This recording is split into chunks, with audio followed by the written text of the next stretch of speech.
Boy, this administration the hits just keep on coming. Today, they revoked the foreign designation terrorist list from the Syrian transnational government, basically Hayat Tahrir al-Sham.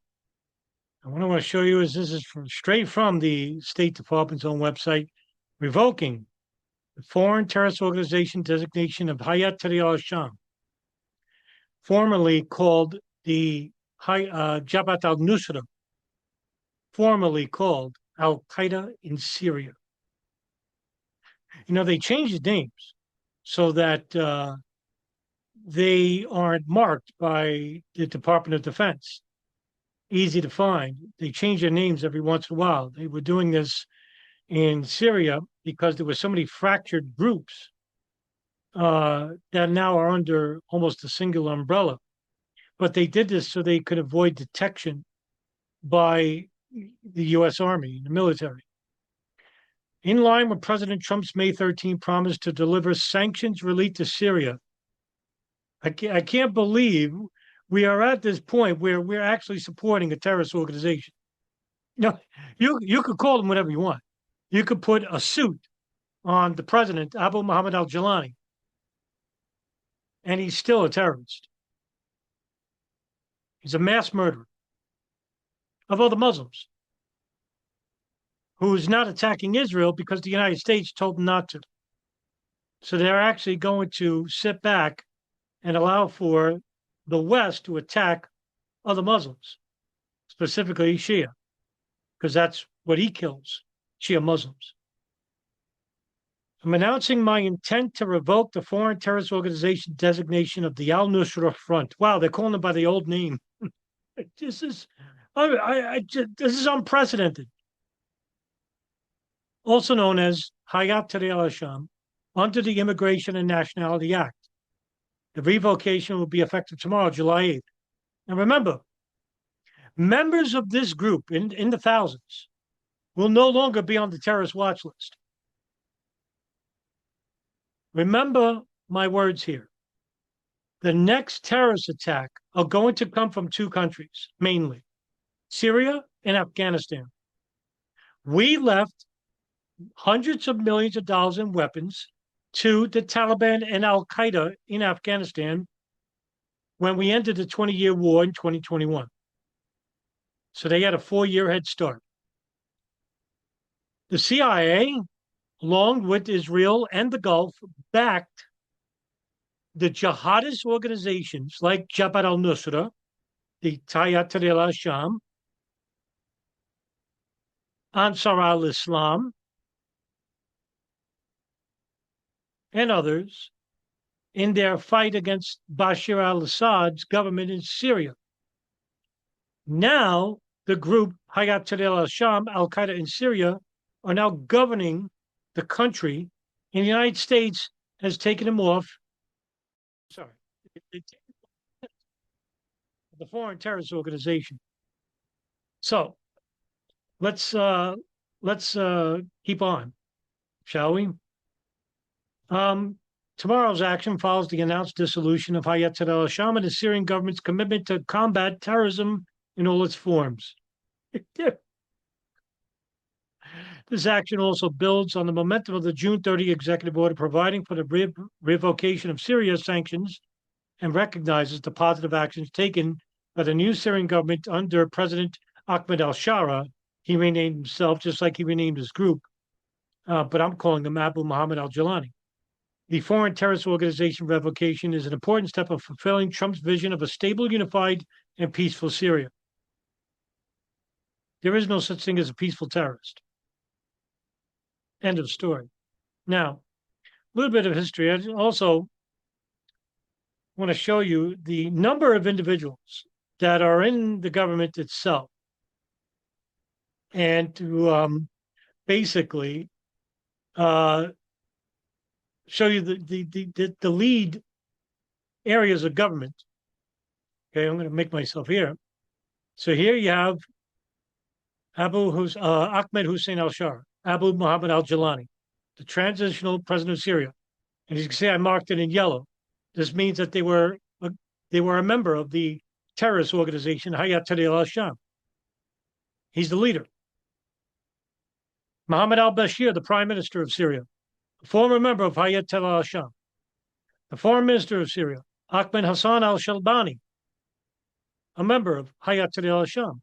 The defense minister, Marhaf Abu Kasara, high-ranking member of Hayat Tahrir al-Sham.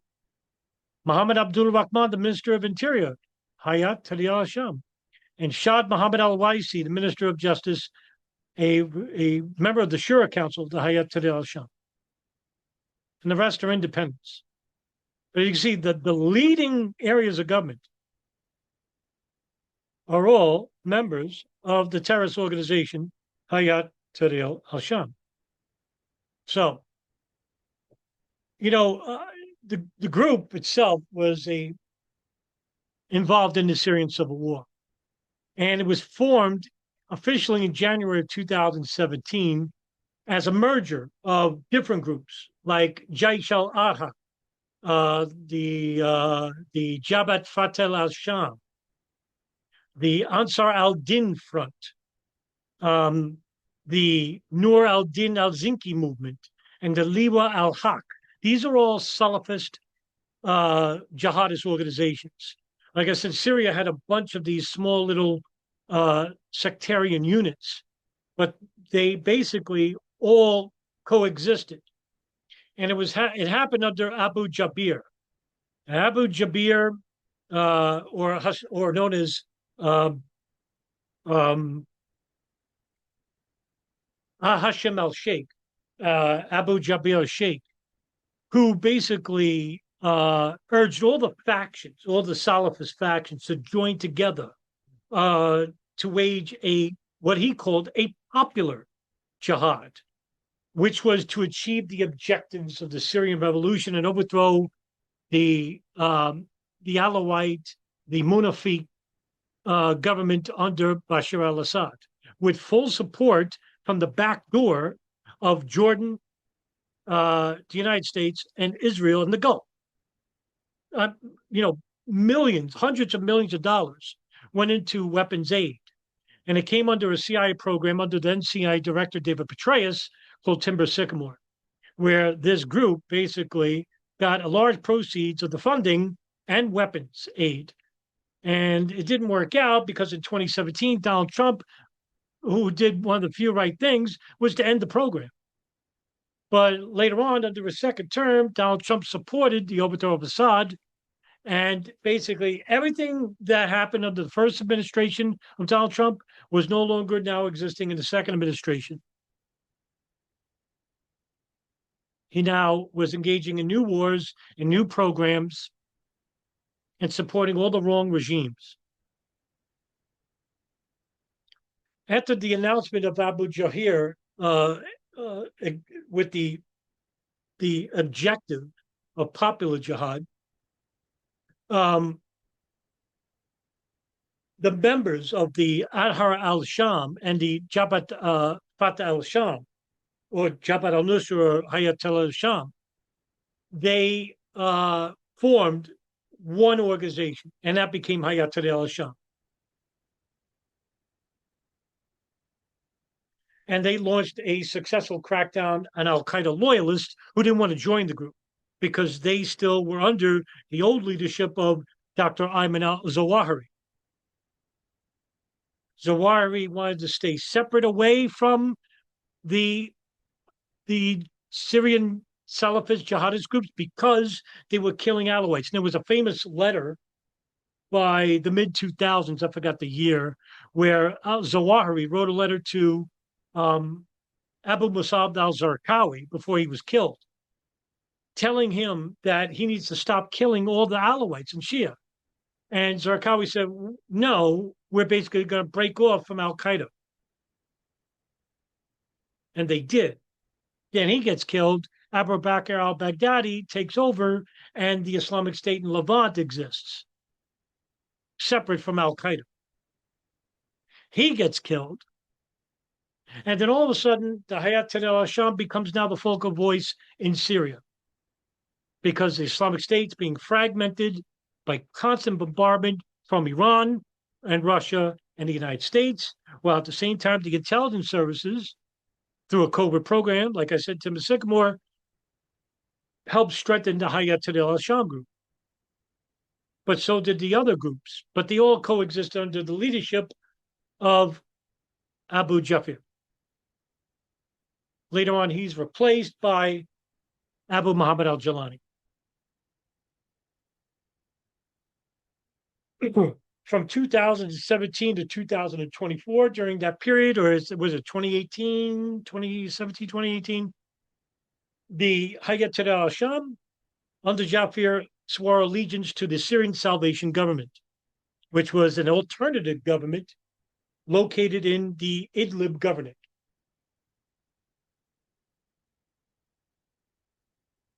From there, the most powerful group originating out of the 2020 era was the sole group of Hayat Tahrir al-Sham. And in 2021, the United Nations Security Council Resolution 2254 classified the group as a terrorist organization. Until today, Donald Trump has revoked the foreign terrorist organization designation from the Hayat Tahrir al-Sham, which means that, ladies and gentlemen, that members of this group, which are in the thousands, and they will be allowed to come anywhere in the world, especially the United States, because they're not on the terrorist watch list. Guess who wasn't on a terrorist watch list in the year 2000? Khalid al-Mihdhar and Nawaf al-Hazmi, even though they were al-Qaeda. And who protected that information? The NSA and CIA. From who? The FBI. You see where I'm going with this? If I'm correct, and that somewhere in the future, whether in the 5-year time frame, is what I'm giving this at, the terrorists are going to come from Syria and Afghanistan because they both have the means. They both have the operatives to do it, and they might have a operational coexistence with other terrorist organizations, which is the goal of Hamza bin Laden, the unofficial emir of al-Qaeda in Afghanistan, in that they will begin operations either in Afghanistan or Syria. Now, remember, we are no longer designated Hayat Tahrir al-Sham as a terrorist organization, which means that we'll have less information, less intelligence out of Damascus, the capital of Syria, which also means that with Afghanistan being insular and being a way bigger country, where there are remote areas that we don't have ground operatives in, meaning that these two countries will have the less intelligence coming in. Now, remember, at the same time, we have alienated countries like Russia, China, which have an enormous amount of surveillance data and capable international intelligence agencies that could help us in obtaining information like they did with 9/11. Even though their information was vague, they still have information. Now, with them as enemies, they're probably not likely to help us, meaning that we will have less intelligence in the future about this terrorist attack than we did with 9/11. And so we're really at a very, very tumultuous and sensitive time in human history here in the United States. Now, I could be wrong. There may not be a terrorist attack. But from judging from what I've seen in the last 3 years alone regarding our foreign policy and what's happening in Gaza, I'm absolutely 100% convinced that the chickens will come home to roost, and that these terrorist organizations, who we once funded and supported against the Soviets in 1979, who they were called the Afghan Arabs, who later became groups like al-Qaeda, the Egyptian Islamic Jihad, Abu Sayyaf, and Jemaah Islamiyah. These groups became bigger, and they became international threats. But the difference between those between those organizations under bin Laden and al-Zawahiri and Janjalek in Philippines is that the leaders of the terrorist groups today have entire countries, something that bin Laden and al-Zawahiri and al-Zarqawi and al-Baghdadi didn't have. Which means that in essence, the next terrorist attack will be much bigger. There'll be more people involved. And I think with them being a direct threat in terms of not announcing their plans, like what bin Laden used to do, there's no media interviews of these people. There's only one video of a threat to the United States, and that's from al-Awlaki in Yemen, Al-Qaeda in Yemen. I'm sorry, Al-Qaeda in the, I think it's Al-Qaeda in Yemen.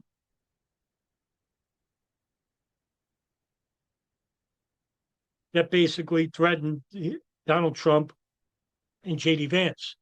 Well, over time, please pay attention to the very small feints of threats and take a look at what the United States is allowing to grow in the Middle East. And also pay attention to what we're doing in the Middle East in returns of our foreign policy, Western foreign policy. Because they're trying to incite these people to attack us. And why would they want to do this? Now, I'm not saying that Donald Trump is in on it. I'm not saying that J.D. Vance is in on it. Those idiots, they're as stupid as the day is long. It's like saying that 9/11 was known to George Bush. Do you really want George Bush to know about the specifics of 9/11? No. Not even as shrewd as Dick Cheney was. I'm convinced he didn't know specifics. They didn't need to know. But through their ignorance and stupidity about terrorism and counterterrorism, and they know nothing about it,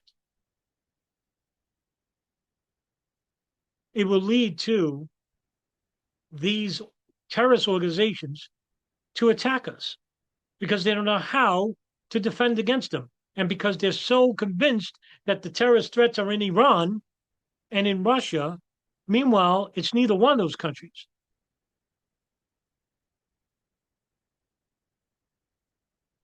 But if you make enough enemies, all of a sudden the enemies might coexist to attack you. All right, guys, listen, thank you very much for tuning into the video, and see you in the next one. Take care, everybody.